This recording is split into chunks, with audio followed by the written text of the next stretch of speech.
Greetings AMCers, welcome to Script to Screen. Iron Man 2 opens in theaters everywhere this weekend. Recently, newcomer to the cast Don Cheadle, who replaces Terrence Howard as Rhodey in the film, had a chance to sit down and talk about his experience working on Iron Man 2. Now before I show you that interview, I just want to remind you that the original Iron Man film will be playing on May 6th at 9 p.m. back-to-back with the midnight screening of Iron Man 2. Check the links below to find your ticket information and theater location information. For now, here's Don Cheadle.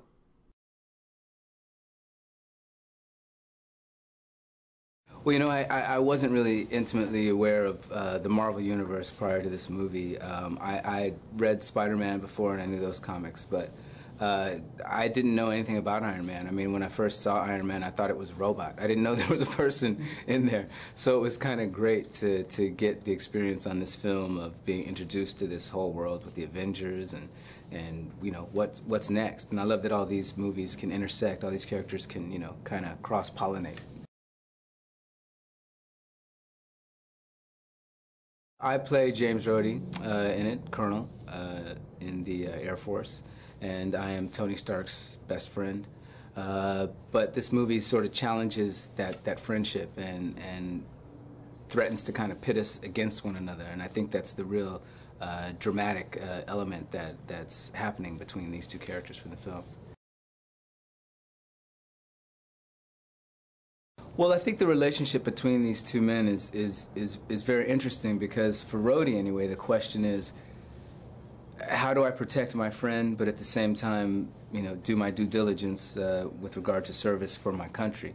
How do I deal with this person who is a reluctant superhero, though he has the ability to, you know, he could lay waste to an army?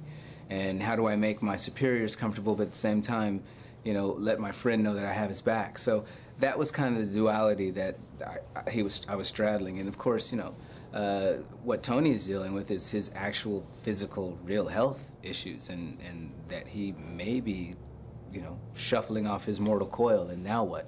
Now what do we do?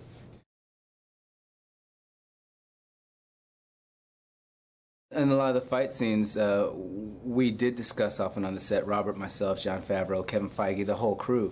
We're discussing what are the differences between the two suits and what can this prototype do that under Rhodey's instruction was sort of tricked out by Justin Hammer versus what Tony Stark's Iron Man suit can do. Because it's based on, I mean, this is an original prototype. It's an early prototype of the Iron Man suit is what the War Machine actually is that's been kitted out by Hammer. So I imagine there's going to be some rejiggering and then it'll come out and he'll be a whole new War Machine. Wearing the suit is not comfortable. I mean, it's actually metal. You know, I don't know why mine was metal and his was a lightweight fiberglass polymer, but I think it was about initiation. So I took the initiation of, you know, I got jumped in wearing this metal suit. It's about 45, 50 pounds. I was in it for hours at a time. It looks a lot sexier on film than it is in actuality.